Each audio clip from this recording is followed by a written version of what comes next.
Big Magic by Elizabeth Gilbert. Introduction: The magic of creativity. Have you ever felt a creative spark inside you, only to push it away because of doubt or fear? That tiny voice whispering an idea in the back of your mind, nudging you to pick up a pen, a brush, or an instrument.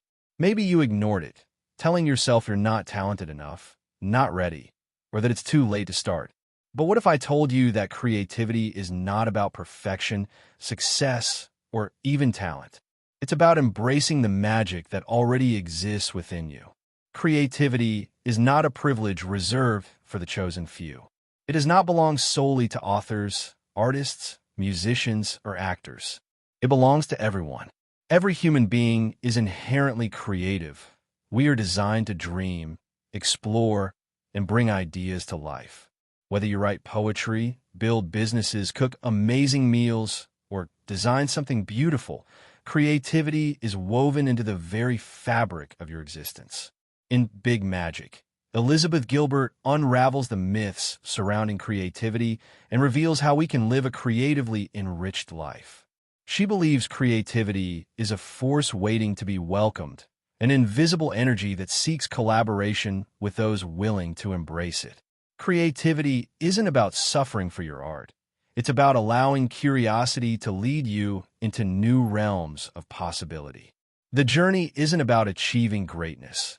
It's about the joy of creating, regardless of the outcome. Fear and creativity. Can they coexist? One of the biggest barriers to creativity is fear. Fear of failure. Fear of being judged. Fear of wasting time. Fear that whatever we create isn't good enough. But Gilbert argues that fear and creativity are inseparable companions. Instead of trying to eliminate fear, we must accept it and allow it to exist, just not in the driver's seat. Think of creativity as a road trip. You're driving, and creativity is sitting right beside you, excited to explore. Fear is also in the car, but its role is limited. It doesn't get to touch the steering wheel or decide where you're going. It can sit in the back and voice its concerns, but you're the one making the decisions. The secret to unlocking creativity is learning to move forward despite fear. The myth of permission: you don't need it. How often do we wait for permission before pursuing something creative? Maybe you think you need a degree, validation from an expert, or the perfect circumstances to start. But the truth is, you don't need anyone's permission to create. You're already an artist, a writer, a musician, or an innovator, simply because you choose to be. Society often conditions us to believe that only professionals can be truly creative. But creativity isn't about making a career out of art. It's about expressing yourself. You don't need to be the best. You just need to show up and do the work. The only permission you need is your own. Where do ideas come from? The enchantment of inspiration. Have you ever had an idea come to you suddenly, almost as if it was waiting for you? Gilbert suggests that ideas are living entities looking for human collaborators. If you don't act on an idea, it moves on to someone else who will. That's why it's essential to be receptive, to welcome ideas when they arrive, to nurture them, and to bring them into the world. Ideas don't wait for perfection. They don't care if you have formal training or if you think you're good enough. They just want to exist.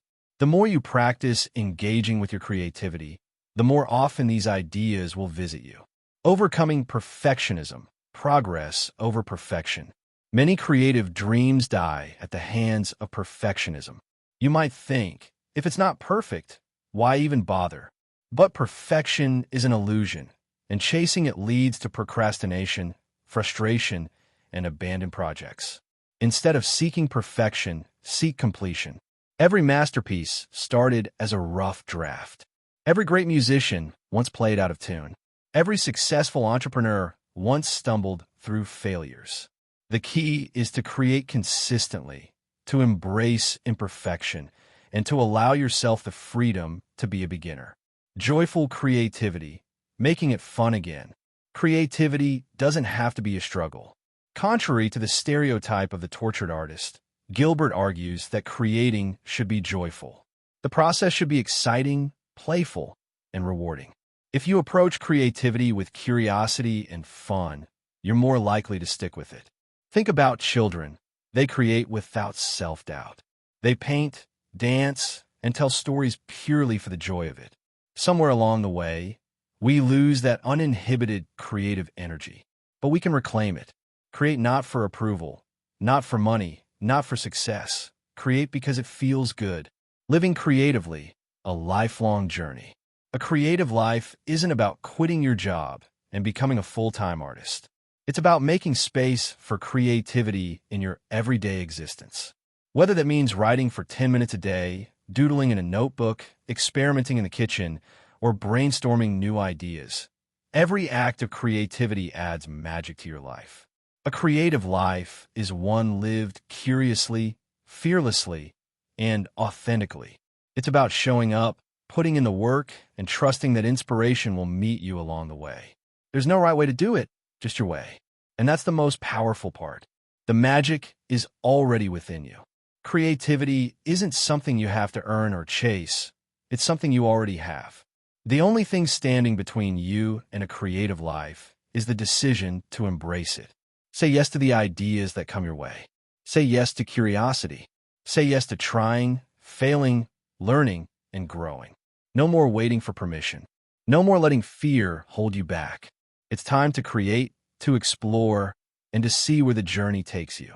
And if this resonated with you, make sure to subscribe for more insights on unlocking your creative potential. The magic is already within you. Now it's time to use it. Chapter 1. Courage. Facing fear with creativity. Have you ever had an idea that excited you, only to be stopped in your tracks by fear? That moment when inspiration whispers in your ear, but doubt speaks louder? Fear tells you that you're not good enough, that your work will be judged, that you might fail. And so, you hesitate. You let the ideas slip away, convincing yourself that maybe you're not meant for this after all. But what if I told you that fear isn't your enemy? That fear and creativity are lifelong companions, forever tied together? In Big Magic, Elizabeth Gilbert teaches us that fear isn't something to eliminate, it's something to manage. Creativity asks us to take risks, step into the unknown, and express ourselves freely. Fear, however, tries to protect us from discomfort. The key to a creative life is not erasing fear, but learning how to keep it from running the show. Why fear exists? Fear has been hardwired into us for survival. Thousands of years ago, fear kept us alive. It warned us of danger, protected us from harm, and ensured our survival. But today, fear doesn't just show up when we're in real danger. It shows up when we're about to do anything unfamiliar or uncertain. Fear whispers, what if you fail? What if people laugh at you? What if this isn't good enough? But here's the truth. Fear is only doing its job. It's trying to keep you safe from the unknown. However, in creativity, the unknown is exactly where the magic happens. Let fear exist, but don't let it lead. Imagine that creativity is a road trip. You're in the driver's seat. Your passion, your curiosity, they're your co-pilots guiding you forward. And fear is in the back seat. It's allowed to be there. It will always be there, but it doesn't get to make decisions. It doesn't get to touch the wheel. Fear will speak up. It will say, "Are you sure about this?" But you respond, "Thank you for your concern, but I'm doing this anyway." Because fear is part of the process, but it doesn't get to stop you. The stories we tell ourselves.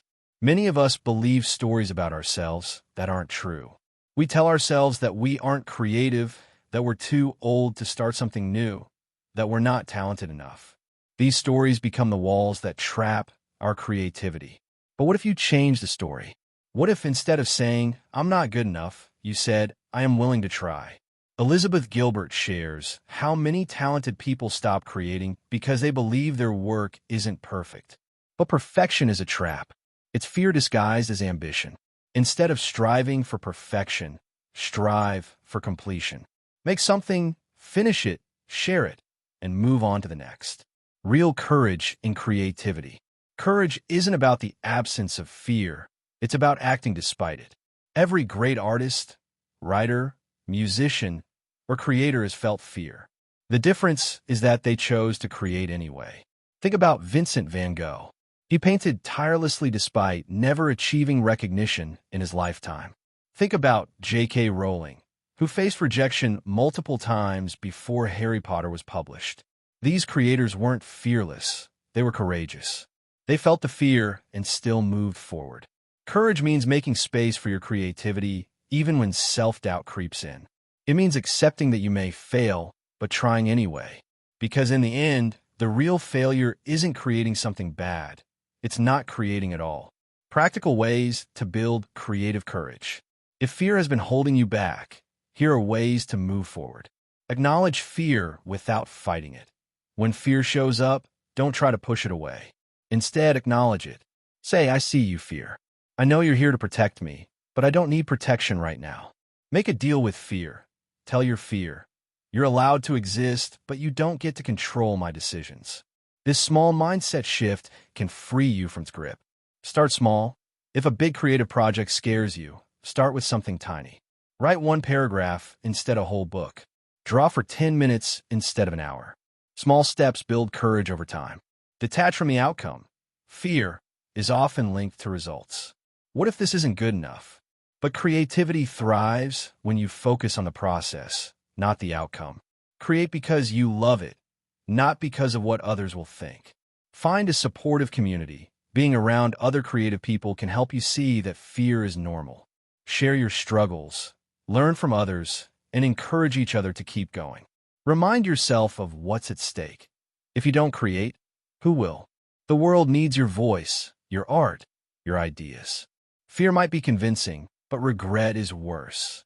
Creativity belongs to the brave. At the heart of big magic is this truth. Creativity is for the brave, not the fearless. Fear will always be there, but so will your desire to create. The question is, which will you listen to? When you take a step toward your creativity, fear will whisper doubts.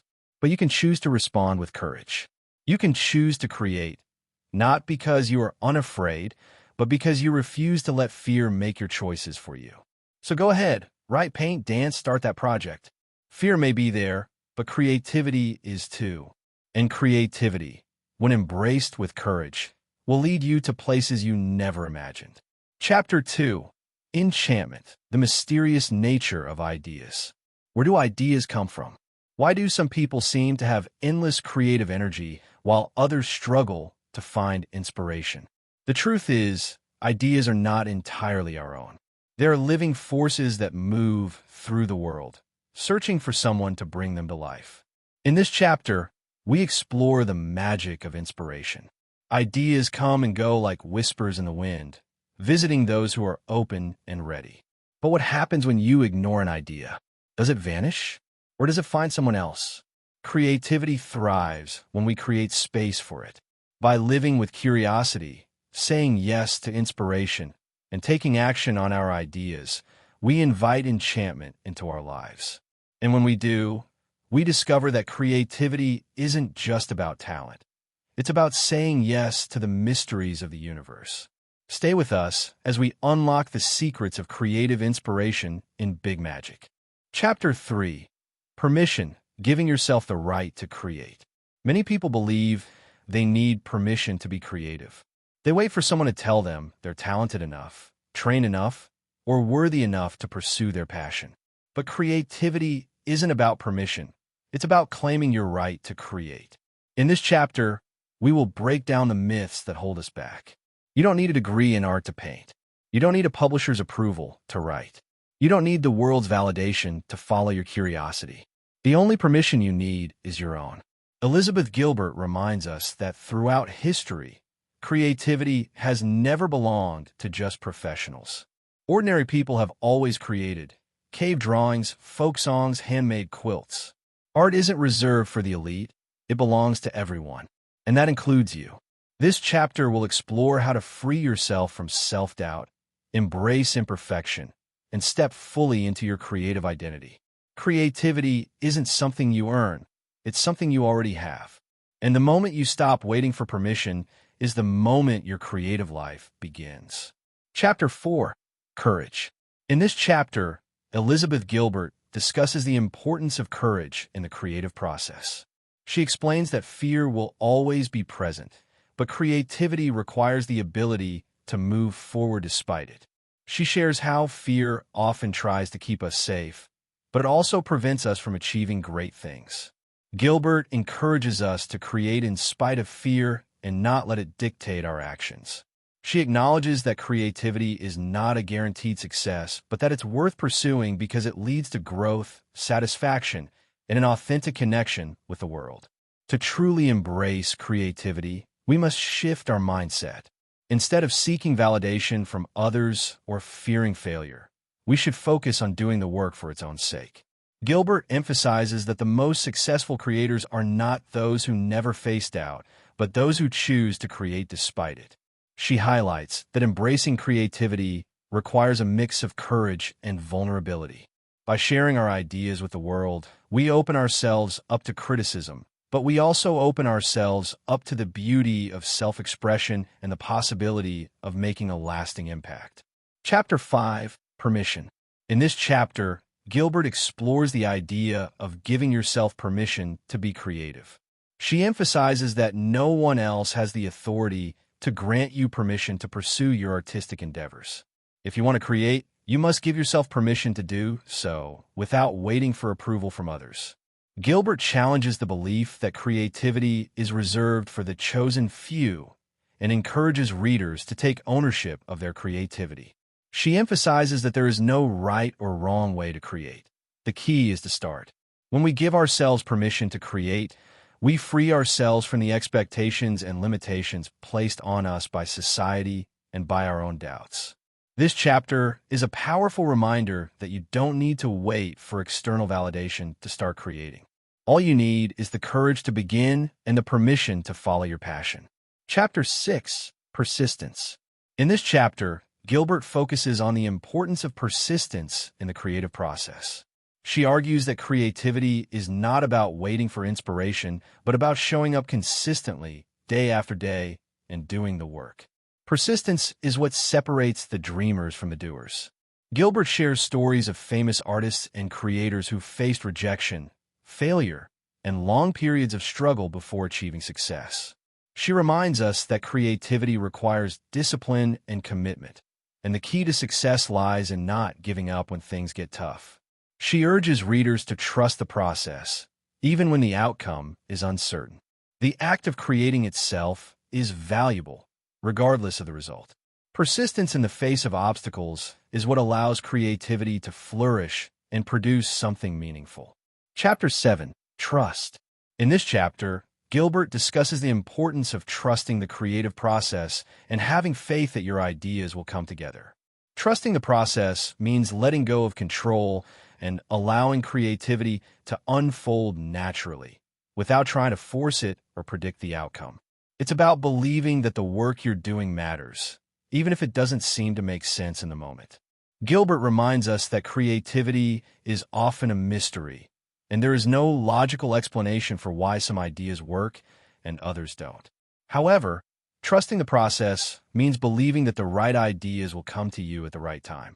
When you let go of the need for perfection and embrace the journey, creativity has room to bloom. Chapter 8, Divinity. Gilbert reflects on the role of spirituality in creativity. She believes that creativity is a divine force, a gift from the universe. By opening ourselves to inspiration, we invite divine energy into our lives and our work. She emphasizes that creative work is not solely a personal endeavor, but is also a collaboration with something larger than ourselves. She encourages readers to approach creativity with reverence and gratitude, recognizing that creative ideas are not solely products of the mind, but are gifts that flow through us from the universe. By acknowledging the divinity of creativity, we can approach our work with humility and awe, understanding that we are merely channels for something greater. Conclusion: your creative journey. In the conclusion, Gilbert brings all of the ideas together and encourages readers to begin their own creative journeys. She acknowledges that it's easy to get discouraged, but she reminds us that creativity is not about achieving perfection or fame. It's about the joy and fulfillment that come from expressing yourself authentically. She urges readers to take their creativity seriously, but not themselves. The process should be playful, fun, and deeply fulfilling, even when it feels difficult. Creativity is a gift, and we should embrace it fully, without fear or hesitation. The world needs your creativity, and it's waiting for you to share it. So go ahead and begin. Create for the sake of creating. Do it for yourself, and do it because it makes you feel alive. Trust that the universe will meet you halfway. And remember that every step you take brings you closer to your own personal creative magic. Thank you for joining me in this audiobook of Big Magic. If you enjoyed this content, don't forget to like, share, and subscribe to the channel for more insightful book summaries and audiobooks. Your support helps me continue to bring more value to you. Until next time, keep creating and embracing your own big magic.